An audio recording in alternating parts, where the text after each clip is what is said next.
Bismillah. Assalamualaikum warahmatullahi wabarakatuh. Alhamdulillahi rabbil alamin. Alhamdulillahilladzi hadana lihadza wa ma kunna linahtadiya laula an hadana Allah. Asyhadu an la ilaha illallah wahdahu la syarika lah wa asyhadu anna Muhammadan abduhu wa rasuluhu la nabiyya wa la rasula ba'da. Amma ba'du, fa ya ikhwani fillah rahimakumullah. Ada satu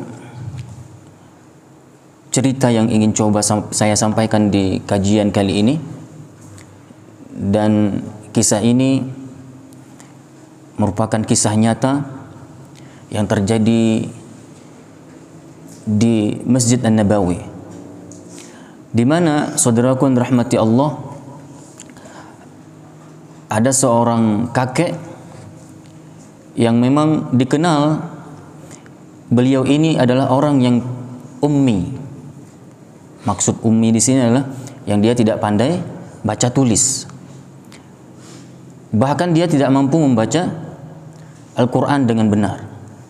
Dia tidak bisa membaca Al-Quran dengan baik dan benar. Nah, kemudian ada sebuah kebiasaan yang beliau yang mungkin jarang dilakukan oleh orang-orang yang ada di sekitar beliau ini, di mana beliau merutinkan dirinya untuk sholat 5 waktu ke Masjid Nabawi, dan kemudian setelah sholat beliau langsung bergegas mengambil mushaf. Ya, yang kemudian apa yang beliau lakukan dengan mushaf tersebut? Sedangkan beliau tadi adalah orang yang tidak bisa membaca, nggak bisa nulis, nggak bisa baca. Umurnya pun sudah lanjut. Ya, orang ini sudah lanjut usianya. Namun beliau rutinkan, beliau bersungguh-sungguh untuk menjaga sholat 5 waktu ke Masjid Nabawi, yang kemudian apa yang beliau lakukan tadi? Beliau mengambil mushaf. Kira-kira apa yang bisa dia lakukan dengan mushaf ini? Dan orang-orang pun yang ada di sekitar beliau, yang pasti yang sudah kenal beliau, teman-teman beliau, malah semacam merendahkan beliau, semacam meremehkannya. Apa yang engkau lakukan dengan mushaf ini, wahai kakek? Engkau nggak bisa membaca. Jangan engkau membaca Al-Quran dalam keadaan tidak bisa. Bacaanmu salah. Bagaimana kamu nantinya? Ketika engkau membaca Al-Quran dengan bacaan yang tidak benar, yang akan merubah arti. Kayak belajar gitu kan? Nah, jadi ada di sekitar mereka, yaitu yang sekitar beliau yang agak meremehkan beliau. Namun apa yang beliau lakukan dengan mushaf itu, saudaraku yang dirahmati Allah? Beliau ternyata memiliki kebiasaan setelah sholat 5 waktu, mengambil mushaf yang kemudian beliau duduk di depan siapapun yang dia pandang benar bacaan Qur'annya. Misalnya ada di sudut masjid ataupun di pojok-pojok masjid atau tiang-tiang Masjid Nabawi, ada anak muda yang sedang baca Al-Quran. Beliau lihat ini bacanya benar nih, bagus nih. Beliau duduk di depannya, di depan anak muda ini, kemudian mempersilahkan anak muda ini untuk membaca ayat Quran. Ayat Quran yang dia sering dengar dari orang-orang lain juga sebelumnya. Jadi dari Al-Fatihah, Al-Baqarah, kemudian tutup mushaf 1-2 halaman, besok kayak gitu lagi. Kemudian beliau melanjutkan kayak bertadarus, namun bukan beliau yang membaca. Siapa yang membaca? Beliau memerintahkan orang lain untuk membacanya, dan beliau mendengar. Dan begitulah rutin setiap hari. Bahkan khatam 30 juz sering. Walaupun bukan beliau langsung membaca, namun orang lain yang disuruh baca dan beliau mendengar. 1-2 halaman tutup, besok kayak gitu lagi. Misalnya habis maghrib juga kayak gitu, habis isya juga kayak gitu nanti. Dan orangnya pun berbeda-beda. Tidak orang tertentu saja, karena beliau nggak kenal siapa anak muda ini. Kadang nanti jumpa dengan anak muda ini, dengan anak muda itu. Nanti dengan anak muda lain dia jumpain, dia akan mempersilahkan untuk membaca halaman yang dia mau, yang dia sudah mendengar dari sebelumnya. Dia lanjutkan bacaan yang dia dengar sebelumnya. Nah, apa yang saya ingin ceritakan kepada saudaraku yang dirahmati Allah Subhanahu wa taala? Di suatu ketika tibalah bacaan yang di situ mengandung ayat sajadah. Yang di situ nanti kita disunahkan untuk bersujud tilawah. Maka dia datangi salah satu di antara anak muda di Masjid Nabawi itu. Wahai anak muda, wahai saudaraku, tolong bacakan halaman ini sebentar. Saya ingin mendengar darimu, karena aku nggak pandai membaca. Dan ini juga bahagia pada yang disunahkan oleh Rasulullah SAW. Bahwa Rasulullah walaupun sudah pandai baca Quran, bahkan terkadang beliau sangat ingin mendengar dari yang lain. Itu ada hadisnya. Nah, wahai anak muda, tolong baca sebentar 1-2 halaman biar saya mendengarnya karena saya nggak bisa membaca Al-Quran. Nah, kemudian anak muda ini membaca, tibalah di ayat sajadah. Nah, kemudian si yang membaca, anak muda ini sujud tilawah, si yang mendengar pun, si kakek ini juga ikut sujud tilawah. Ya. Kemudian setelah sujud tilawah dilakukan oleh si anak muda ini bangun dari sujudnya dan melihat si kakek tadi ternyata belum juga pada bangun dari sujudnya. Lama si anak muda ini mengira bahwa dia ingin memperlama sujud memang karena kenikmatan dia dalam mendengar ayat-ayat Al-Quran tadi. Dia ingin menghadirkan kekhusyukannya mungkin di hadapan Allah di saat bersujud. Tapi kok lama sekali kemudian dikirain oleh si anak muda ini. Karena udah terlalu lama, ya, si anak muda ini mencoba untuk membangunkan, menegur ataupun memanggil, wahai pamanku, bangun, wahai pamanku. Ternyata dia adalah sudah meninggal dunia. Itulah sujud terakhir dia. Saudaraku yang dirahmati Allah Subhanahu wa taala, coba kita perhatikan. Orang yang tidak bisa baca Al-Quran, namun dia tahu bahwa fadilah baca Al-Quran itu sangat baik, sangat besar, ya. Yang kemudian apa? Dia ketika memang merasa diri tidak bisa baca Al-Quran, dia berusaha untuk juga memahami ayat-ayat Al-Quran sambil mentadaburinya, ya, mendengar dan mentadaburinya walaupun dari orang lain.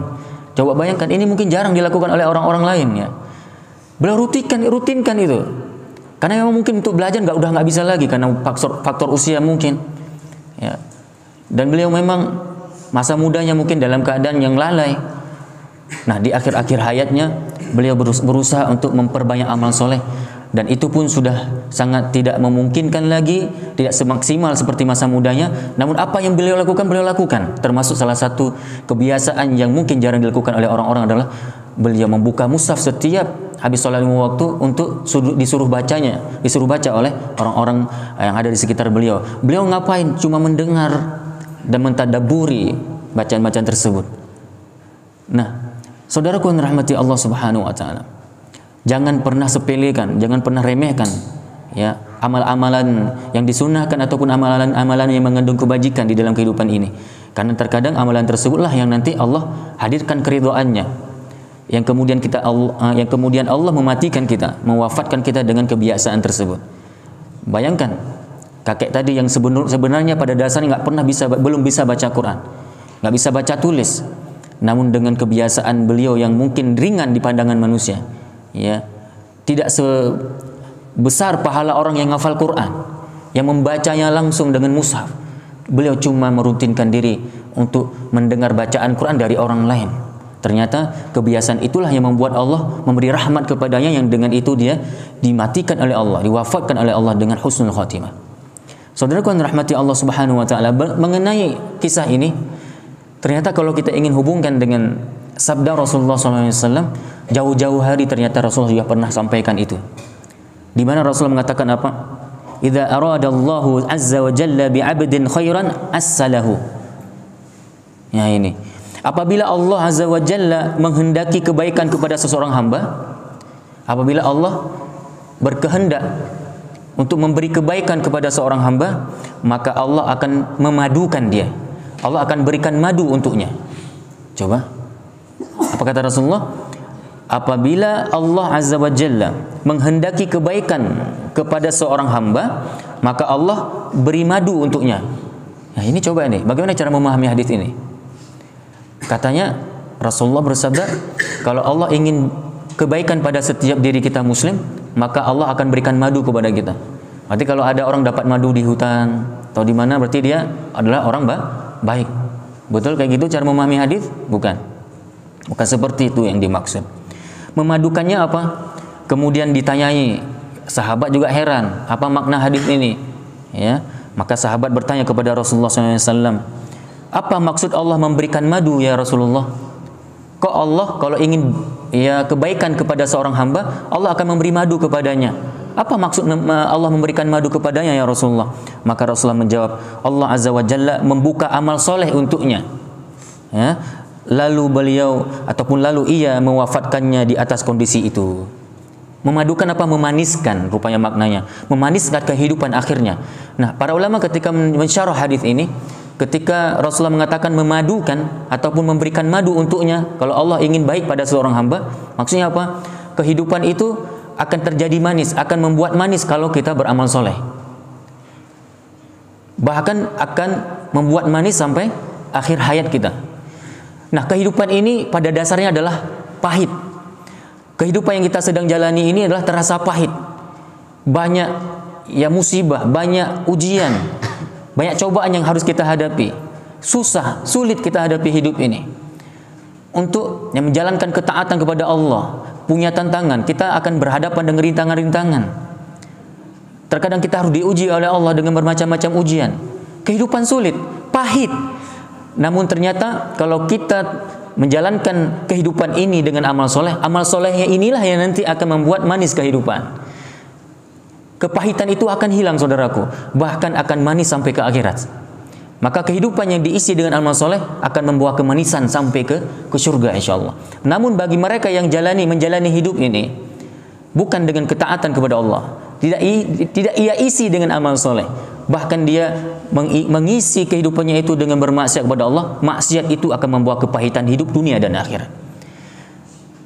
Dan kita kalau sudah membiasakan diri, kalau kita sudah bersungguh-sungguh dengan sebuah amal soleh, ya, yang kita biasakan, kita rutinkan, walaupun itu ringan mungkin di pandangan kita ataupun di pandangan manusia yang lain, tidak sebesar pahala, tidak sebesar ibadah-ibadah yang wajib yang lain mungkin. Namun kalau itu kita rutinkan, kita bersungguh-sungguh dalam menjaganya, kita lakukan dengan ikhlas, ya, karena Allah, secara kontinu kita lakukan, insya Allah Allah akan memberikan madu di akhir hayat kita. Apa maknanya? Allah akan memberikan kehidupan kita yang diakhiri dengan sesuatu yang manis. Apa yang manis itu maksudnya? Apa itu madu? Apa itu manis? Meninggal husnul khotimah. Ternyata meninggal dalam keadaan husnul khotimah itu adalah di antara ya maksud dari hadis tadi, bahwa Allah akan memberikan madu untuknya di akhir hayatnya. Allah akan meninggalkan dia dalam keadaan husnul khotimah. Dalam hadis yang lain, ya, Rasulullah bersabda, hadis tadi sebelumnya adalah hadis yang diriwayatkan oleh Imam Ahmad, ya.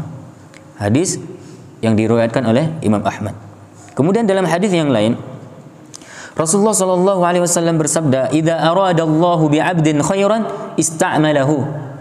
Apabila Allah menghendaki kebaikan kepada seorang hamba, maka Allah akan memperkerjakannya. Ya, ini lain lagi teksnya. Apabila Allah menghendaki kebaikan kepada seorang hamba, maka Allah akan memperkerjakannya. Beliau ditanya tentang maksud hadis tadi, apa yang dimaksud Allah akan mempekerjakannya kalau Allah ingin kebaikan pada seorang hamba? Yaftahu lahu amalun salih. Nabi menjawab, yaftahu lahu amalun salih baina yaday mautihi hatta yarda anhu man hawlahu. Dibukakan amal soleh untuknya menjelang wafatnya. Itu rupanya yang dimaksud dengan mempekerjakannya. Allah akan mempekerjakan kita di saat kita mau meninggal. Maksudnya apa? Allah akan membiasakan, akan membuat kita dapat hidayah, yang kemudian dengan hidayah itu kita terdorong untuk beramal soleh.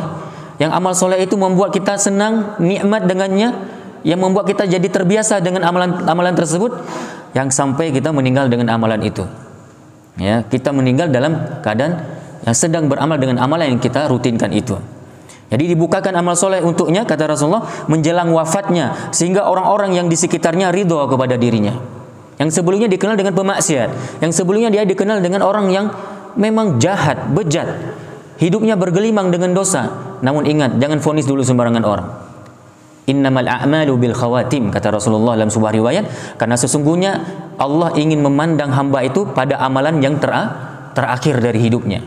Mungkin dia sempat bertobat, dengan tobatnya kemudian dia memperbanyak amal soleh atau menggiatkan diri dengan amal soleh yang ia lakukan, yang sehingga dengan amalan tersebut, dengan amalan soleh tersebut Allah cinta kepada orang ini, Allah ridho, yang sehingga Allah wafatkan dia dengan amal itu.